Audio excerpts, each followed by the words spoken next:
Друзья, Матвиенко рассказала, почему именно Россия не будет похищать Зеленского, как это сделали США с Мадуро. Кстати, многих действительно волнует этот вопрос, причем волнует уже 4 года. Я так напомню, очень кратко, это было бы неправильно, не кратко напоминать о спецоперации Соединенных Штатов в Венесуэле, которая длилась 40 секунд. Я должен уложиться в 40 секунд, а то иначе как-то будет глупо. Уложился. Спецоперация Дональда Трампа в отношении Мадуро длилась 40 секунд. Вот. Ну, там было вокруг, конечно, отвлекающие маневры по подавлению тех или иных защитных функций, использования оружия, которым потом хвастался Трамп. Суть не в этом. Суть в том, что само похищение заняло 40 секунд, ну, это достаточно быстро для человека, который довольно сильно защищен. Вот. Но Россия, она не будет так делать, и, наконец, рассказали почему. Ну, это говорит о том, что, видимо, планы были похитить Зеленского, но почему эти планы не будут реализовываться, этому посвящена статья в «Комсомольской правде».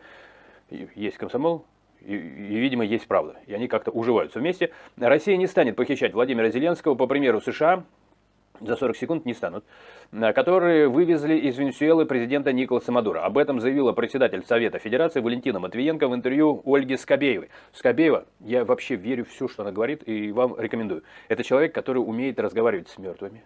С мертвыми прям. Прямо вот если человека застрелит, она раз и начинает разговаривать.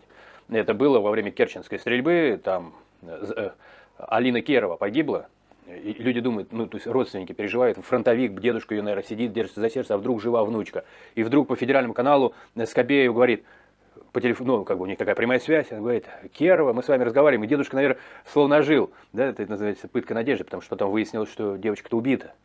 Вот так. Ну, там в семье наверняка кто-нибудь после этого умер, как-то информация теряется. Но вот Скобеева, она может с мертвыми разговаривать. Но те, кто ждут своих родственников живыми, их сердца могут и не выдержать. Поэтому без подготовки Скобееву лучше не слушать. Тут нужен какой-то такой особый дар. Но, тем не менее, программа 60 минут. Ну, такие вопросы решаются, которые не всякий поймет. Это не наш стиль, вот цитата идет. Мы самая уважающая себя страна, да. И эту страну уважают даже мертвые. Они разговаривают по телефону со Скобеевой. И говорят, можно ли к вам? А Скобеева, наверное, говорит, да, у нас живых все меньше и меньше, давайте хоть мертвые тогда к нам идите. И, кстати говоря, да, то есть это в Новый год уже крутят мертвых артистов. Там некоторые возвращаются на Новый год иной раз. Но это сейчас не об этом. Мы самая уважающая себя страна и уважаемая страна в мире. Она говорит, нас все уважают. Понимаете, это она говорит так, а все так, наверное, оглядываются, что вы говорите. Просто Путин говорит, что весь мир против России. Это так Путин говорит. Но это Путин.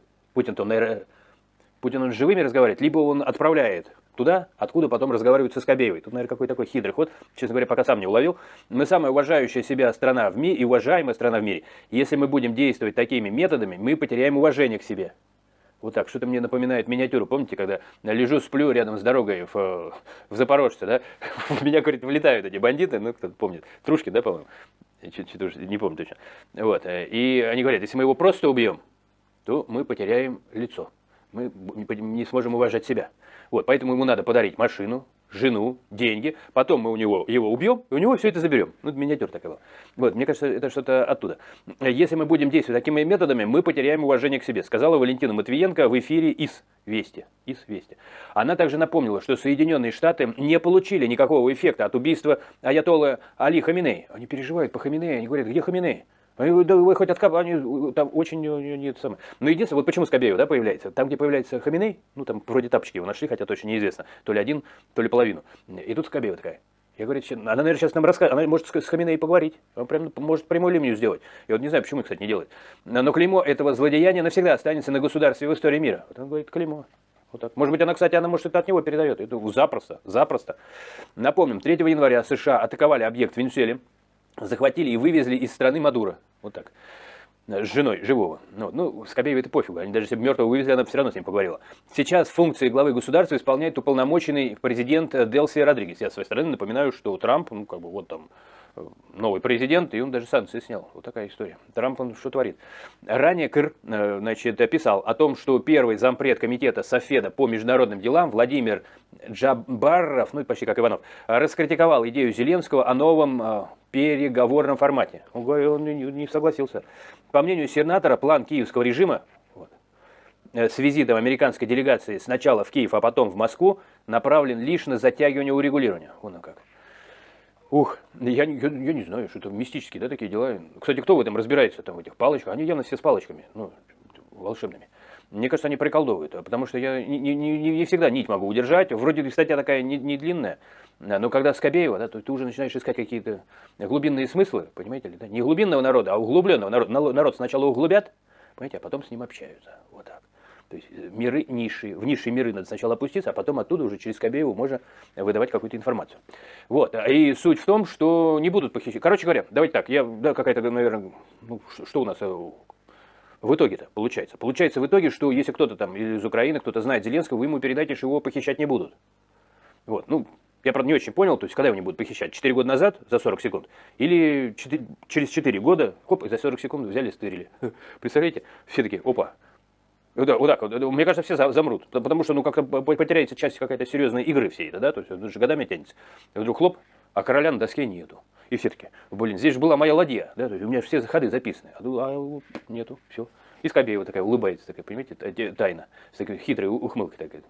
И Матвиенко рядом. А мы знаем где. Вот так. А все таки, где? Не скажем. Вот, так что не будут они похищать, так что можно не переживать, потому что иначе, вот так, не будут уважать. Вот так. Сейчас уважают все. А если они похитят Зеленского, то все таки, значит, мы больше не будем. Они все тогда скажут, что мы так больше с вами не играем. Все, короче. Все, расходимся все по домам и давайте, значит. Стырили, вот сами там и разбирайтесь с ними. Мне кажется, все обидятся, да, поэтому они говорят, мы не будем похищать. Вот так, все. Пусть там сидит у себя, все нормально. Вот. Да, я правильно понял? То есть, я объясню, я немножко теряюсь. Друзья мои, если вот кто-то понял вообще всерьез, о чем эта новость, потому что она серьезная площадка новостная, то вы мне объясните, а что он вообще хотел сказать. Потому что мы не будем похищать. Ну, я так понимаю, что вы и на Луну летать не будете, потому что уже США полетели, что как бы в очереди-то стоять. Да, ну, то есть понятно. Ну, то есть, я же не спрашивал, будете вы похищать Зеленского или нет. Ну, то есть, просто вы, да вот похитили вы, стоите вы с Зеленским, с похищенным. Ну, где-то голосуете там, ловите попутку, наверное. Я просто, ну, и что? Вот он на вас смотрит, ну, вы меня похитили, дальше что? Я такой думаю, что похитили Зеленского. И что дальше-то делать? Его кормить надо. Чем вы будете? Вы народ кормить вам нечем, а вы еще Зеленского кормить. А он привык, наверное, без пальмового масла. Ему нужно будет специальную какую-то еду искать. Где искать? Значит, вы сначала его похитили, потом надо будет уже тогда и еду похищать. Заодно уж тогда и там фазенду его какой-нибудь, где он там живет, да. Заодно уж тогда и армию его тоже похищать, ну, потому что то все, он все время ходит, то есть тогда уж все похищать. Вот тут как-то мне не очень понятно. И самое главное, что если ты похищаешь, то это уже какая-то, да, то есть какая цель? Вот похитил, да, там вот бандит, вор, деньги ваши украл, он пошел погулял. Вы украли Зеленского. И что дальше? Причем мне такое ощущение, что это удивит даже Зеленского. Он тоже такой будет. Так, не будет понимать, в общем. Понимаете, Трамп, прежде чем похитить, он как бы объяснил, что есть наркотерроризм. То есть и была конкретная цель. Под это подведена была некоторая юридическая основа. А Матвиенко просто говорит, а не будем похищать. Так. Еще в носу надо было поковырять, так, этого мы не будем похищать. Давайте стырим вон того. Может, она в окно смотрит, так, вот этого похитим, а вот этого нет. Она как Берия, вот о Берии рассказывает, что он так девушек красивых выбирал. Но Матвиенко сидит, так, она юношей выбирает. Так. Давайте вот этого сопрем. Нет, давайте Зеленского. Или, не будем похищать, не будем пока. Вот, наверное, так было. Я просто еще раз, я не знаю, мне такое ощущение, что я уже третий раз повторяю, я при том знаю, что вы-то уже, наверное, поняли, что когда ты даже о чем-то говоришь, даже если это какое-то яркое заявление, может быть, удивительное, для меня удивительное, то ты же должен объяснить, зачем. Ну, то есть, там, вы завели дело, и он в розыске у вас. Кстати, я не знаю, может, в розыске. Но об этом же обязательно сказать. Трамп, когда что-то делает, его могут 1000 раз критиковать. Он там сейчас его Макрон критикует, говорит, плохой Трамп. Давайте воевать с Трампом. Трамп говорит, давайте Армузский пролив открывать. А Макрон говорит, нет, давайте будем закрывать Трампа. Ну, хотя бы логика ясна. Он такой выбор сделал. Такая Россия. У нас тоже есть мнение. Какое? Предлагаем стырить Зеленского. На нефть его поменять, что ли? Я просто... зачем? Вот у России есть конкретная проблема, да, там, с нефтью, санкции. Мы украли Зеленского. Все такие, блин, ни хрена себе. Ну и что? Ну, Макрона похитьте. Похитьте Макрона, слушайте, серьезно. То есть, и пугайте им Трампа, например. Еще раз, должна же быть цель. Среди вменяемых людей обычно есть какая-то цель. Либо какая-то юридическая основа, та самая правовая, либо какая-то стратегическая, может быть, даже тактическая, если уж совсем мозгов нет. Но цель-то должна быть. Или цель просто в лужу издать интересный, любопытный звук, чтобы соседи вздрогнули. Просто, а зачем это было сказано? А мы тоже можем. Чего вы можете? Ну, это промокашка. А так и я могу. Да? То есть сыграем Мурку. Зеленский, сбацай Мурку, слушай, серьезно, что-то не хватает в этой истории, и увидимся.